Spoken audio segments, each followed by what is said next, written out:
Quasi tutto pronto per la quinta corsa, il premio a Porene, confronto per 4 anni che non abbiano vinto 20.000 euro in carriera. Non corre con il numero 8 Guns N' Roses Font.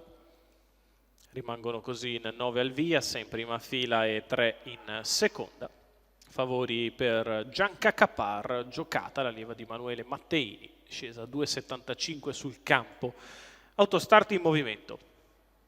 Con il numero 1 Guerra dei Venti Marco Volpato, 2 Glory Pan Giuseppe De Filippis, 3 Gothic Line Club Pietro Gubellini, 4 Gilda Spritz Andrea Farolfi, 5 Gianca Capar Manuele Matteini, 6 Gilgamesh Enrico Bellei.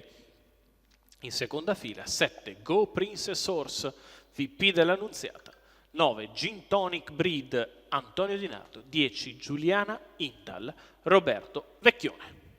Autostart in movimento e in accelerazione, entra in addirittura, parte piano Gilgamesh, sbaglia Gothic Line Club, partiti.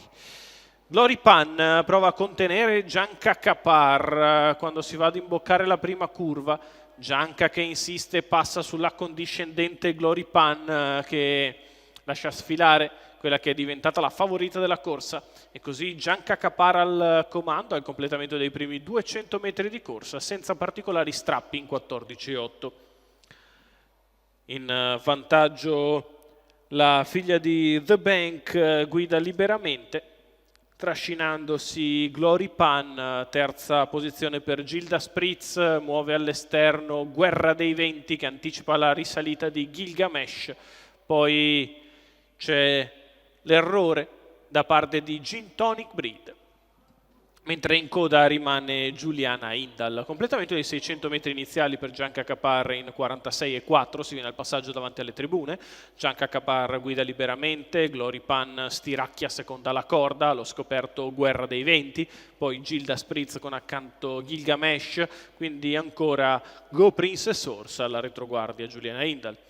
1-1 i primi 800 metri di corsa, si approccia alla curva di destra, Gianca Capar continua in evidenza, al suo esterno Guerra dei Venti prova ad avvicinarsi, rimane sempre bene in corda Glory Pan avanti a Gilda Spritz, mentre è richiesto Gilgamesh per tenere il contatto. Chilometro in 1,16 allunga Gianca Capar, pressata da Guerra dei Venti, cerca di liberarsi dalla corda ora Glory Pan a 400 dal palo, retta di là in 14,3, attacca Guerra dei Venti, si difende Gianca Capar, viene via Glory Pan, guadagna posizioni lungo la corda così Gilda Spritz quando siamo all'ingresso dell'addirittura arrivo, e Guerra dei Venti continua ad attaccare Gianca Capar, di dentro Gilda Spritz, a largo Glory Pan, Gianca Capar in vantaggio su Guerra dei Venti che ci prova ancora, di dentro Gilda Spritz, Gianca Capar si difende fino in fondo da Gilda Spritz, al terzo Glory Pan copre ma forse non batte Guerra dei Venti.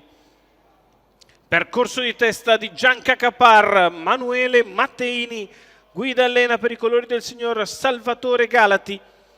La figlia di The Bank e Tea del Rio si impone in percorso di testa da Cavalladura, sembrava soffrire l'attacco di Guerra dei Venti sull'ultima curva, riparte molto bene in retta arrivo, si difende con 3/4 di margine su Gilda Spritz che finisce in spinta di dentro, terzo posto per Guerra dei Venti che respinge il tentativo di Glory Pan.